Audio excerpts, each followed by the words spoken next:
Welcome to 108 news Telugu బులెటిన్ల ముందుగా headlines. Telangana inter ఫలితాల విడుదల అధికారిక వెబ్సైట్లో చెక్ చేసుకోవచ్చు. తలనీలాలు తీయాలంటే 100 ఇవ్వాల్సిందే నిలువు దోపిడీ. ఆర్ఆర్ వర్సెస్ ఎల్ఎస్జీ ఐపీఎల్లో మ్యాచ్ ఫిక్సింగ్ కావాలని ఓడిన రాజస్థాన్.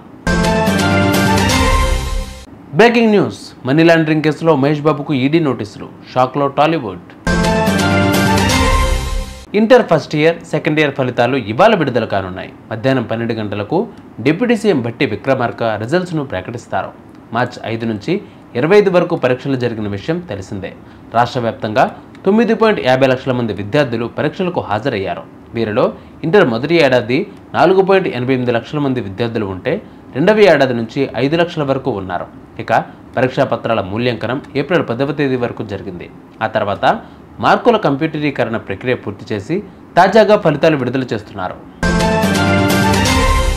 తిరుమలలోని కళ్యాణకట్టలో భక్తుల నుంచి కొందరు డబ్బులు వసూలు చేస్తున్నట్లు తెలుస్తోంది.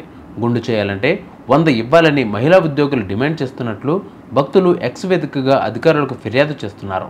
ఓ వ్యక్తి వీడియో తీసి పోస్ట్ చేయగా తాము కూడా ఈ సమస్య ఎదుర్కొంటున్నట్లు చాలామంది కామెంట్స్ చేస్తున్నారు. ఇలాంటి ఉద్యోగులపై చర్యలు తీసుకోవాలని డిమాండ్ చేస్తున్నారు భక్తులు. ఐపీఎల్ టోర్నీలో మరొకసారి మ్యాచ్ ఫిక్సింగ్ సంచలనం రేపుతోంది.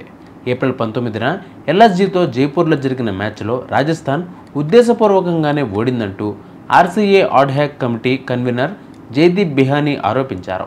దీనిపై వెంటనే విచారణ చేపట్టాలని డిమాండ్ చేస్తున్నారు. హోమ్ గ్రౌండ్లో గెలుపు ఖాయమనుకున్న దిశలో ఎలా ఓడిపోయిందంటూ ప్రశ్నించారు. వెంటనే విచారణ చేపట్టాలన్నారు. ఆర్ఆర్ యాజమాన్యం ఆర్సీఏను పక్కన పెట్టిందని ఆరోపించారు. ఆయన వ్యాఖ్యలు తీవ్ర దుమారం రేపుతున్నాయి. హీరో మహేష్ బాబుకు ఈడీ నోటీసులు పంపింది. రియల్ ఎస్టేట్ సంస్థలు సురానా గ్రూప్, సాయి సూర్య డెవలపర్స్ వ్యవహారంలో ఈ నెల 27న విచారణకు హాజరు కావాలంది. ఈ కంపెనీలు ఒకే భూమిని వివిధ వ్యక్తులకు అమ్మి మోసం చేస్తున్నట్లు ఇటీవల ఈడీ సోదాల్లో తేలింది. ఈ సంస్థలకు ప్రమోషన్ చేసినందుకు మహేష్ బాబుకు 3.4 కోట్లు తీసుకున్నట్లు గుర్తించింది. పెట్టుబడులు పెట్టేందుకు సామాన్యులకు ఇన్ఫ్లుయెన్స్ను చేశారని ఆయనపై అభియోగం మోపారు. చూసారుగా ఇవాళ బులెటిన్ అప్డేట్స్. మరిన్ని అప్డేట్స్ కోసం మా ఛానల్ 108 టీవీ 24/7 ఫాలో అవ్వండి. నమస్తే.